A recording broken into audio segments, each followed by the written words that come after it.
That's all we doing. We getting ready, brothers and sisters. Oh, yes. We getting ready, brothers and sisters. That's all we doing. We out here working hard, FDMG. Make sure you hit your PayPal, paypal.me/FDMG Academy. Check a money order, P.O. Box 9634, Wilmington, Delaware, 19809, brothers and sisters. Oh, yes. When you come to the grand opening, drop a donation in the box, brothers and sisters. When Dr. Umar Johnson stood inside the echoing walls of the Frederick Douglass Marcus Garvey Academy that night, the air carried a mix of sawdust, sweat, and rumor. The kind of rumor that spreads faster than fire through dry leaves. They said the school was gone. They said FDMG, the dream, the movement, the years of sacrifice was being sold off to the very same system he'd been fighting his whole life. But if there's one thing people forget about Dr. Umar Johnson, it's that he doesn't fold under pressure, he feeds off it. And on that cold Wilmington evening, with the moonlight bleeding across the cracked concrete and folding chairs stacked high in the gym, he pressed record and went live. His voice cut through the static like thunder. "Brothers and sisters," he said, his tone low but pulsing with defiance, "we are not selling anything. We are renovating. We are elevating." The camera shook slightly as he moved through the dark halls, pointing at the desks, the walls, the boxes of supplies, receipts of his vision. "They thought FDMG was getting sold," he said again, each word hitting harder. "But what they don't understand is, you can't sell a revolution that's still being built." The chat flooded with hearts, fire emojis, and question marks. The people were confused. For weeks, online whispers had claimed the property records showed a change in ownership. Some said investors had pulled out. Others said the city was preparing to seize the property over unpaid taxes. But to Dr. Umar, it wasn't just gossip, it was warfare. "They've been trying to bury this school since I bought it," he shouted.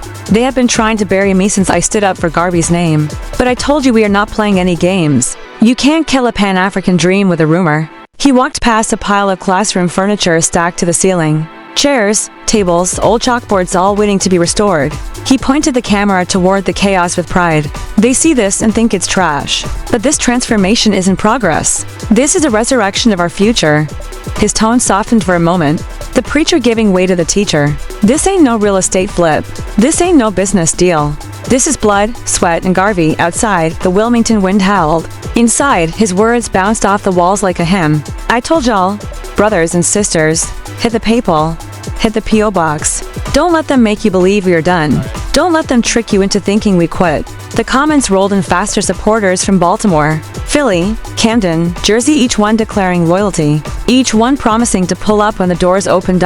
But behind the passion, there was something else, a quiet frustration, maybe even exhaustion. Because Dr. Umar Johnson wasn't just fighting rumors. He was fighting time, bureaucracy, and the endless drain of keeping a dream alive with only community donations. Every month that the lights stayed off, every permit delayed, every dollar stretched thin, it was all ammunition for the critics who wanted to see him fail. And that night, when he looked into the camera, you could hear both the rage and the resilience. "You are either building institutions," he said, voice trembling slightly, "or you are wasting people's time. And I ain't never wasted anybody's time." Then came the moment that turned the live stream into a movement.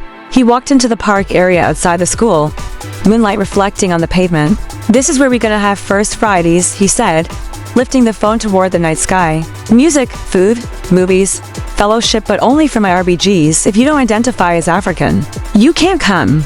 If your spirit ain't natural, you can't come. This space is for us, by us, protected by Garvey's spirit."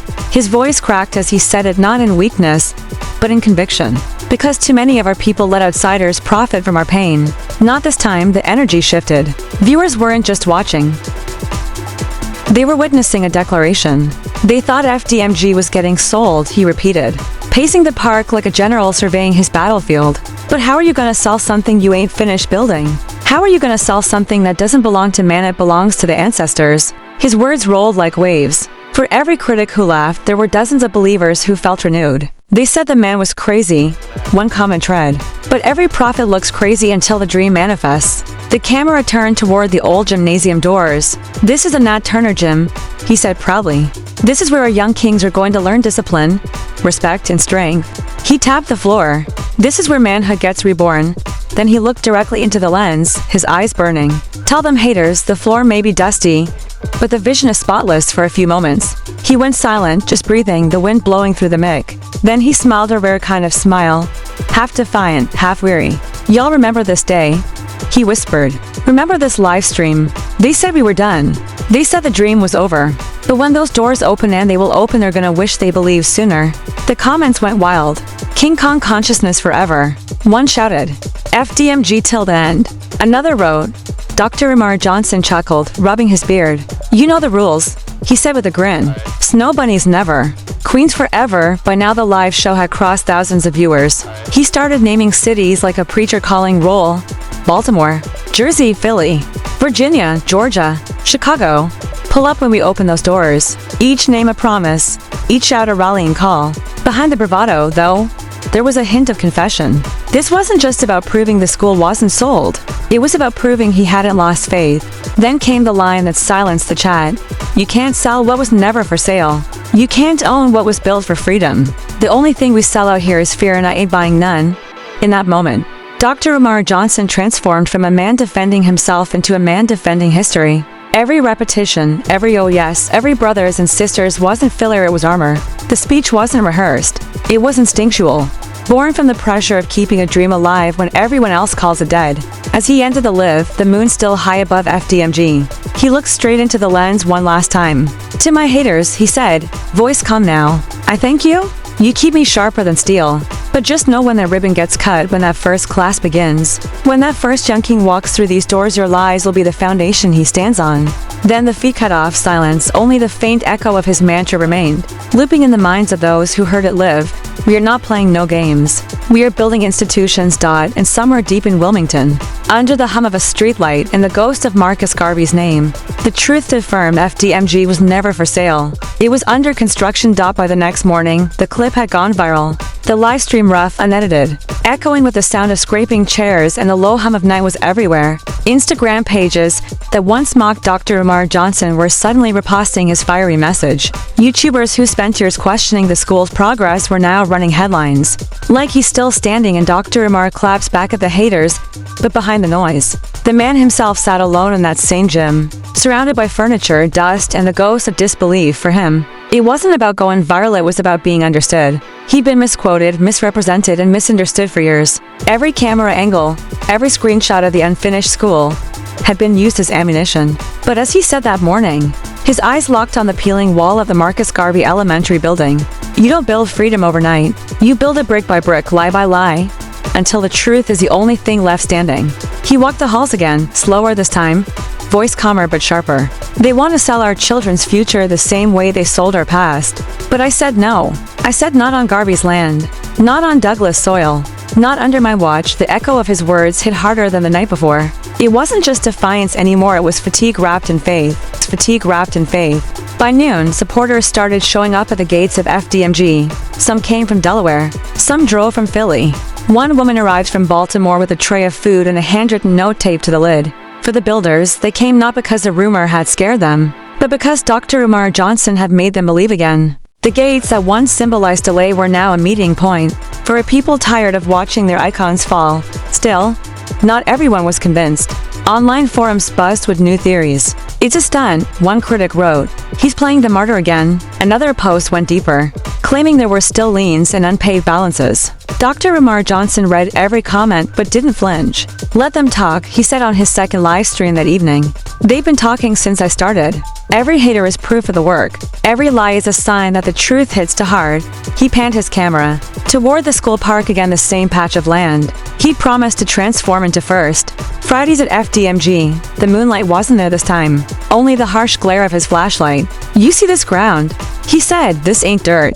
This is sacred earth. Every blade of grass here is paid for by the people, and we're gonna celebrate on the same soil they tried to bury us under. His tone shifted mid-sentence. But let me say this to my brothers, where are the real builders at? Where are the Garvey men at? I don't need no internet philosophers. I need electricians, plumbers, and painters. You can't repost a revolution, you gotta show up for it. It wasn't just a challenge, it was a plea. A man exhausted by rhetoric, begging for real hands to match his words. The following weekend, something changed. Volunteers started showing up without cameras. No lies, no clout, just quiet work.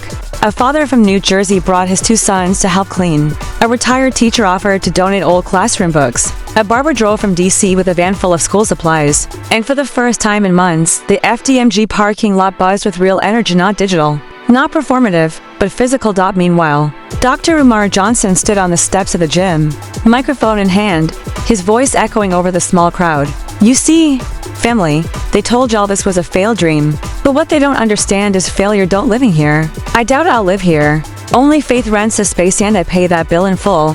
The crowd roared. The emotion was raw. You could see it in his eyes. The defiance had turned into something heavier, a deep, trembling belief that he was part of something historical. They said I was delusional, he said. But maybe that's what it takes to build something real in a fake world. He paused, then smiled.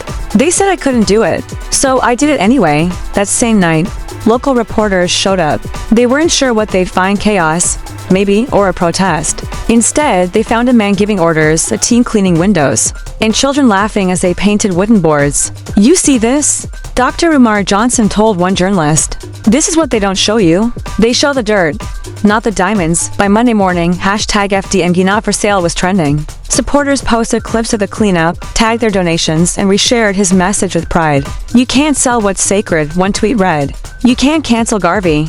The rumor that started as an attack had flipped into fuel. And yet, in private, Dr. Umar Johnson admitted something to one of his close volunteers, a confession that never made it to livestream. I ain't even mad they thought it was getting sold, he said quietly. I'm mad that they believed it so easily. It tells you how quick our people are to think the dream is gone before it even starts. He looked around the gym again, his voice low. You know what this is? This is spiritual warfare. You either believe or you disappear. That line became a chant for weeks. Believe or disappear.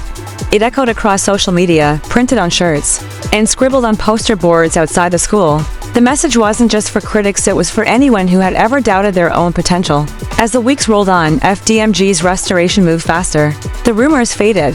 The same bloggers who once laughed began asking for interviews. But Dr. Umar Johnson didn't bite. We not giving them sound bites, he said in one final live stream that month. We giving them results.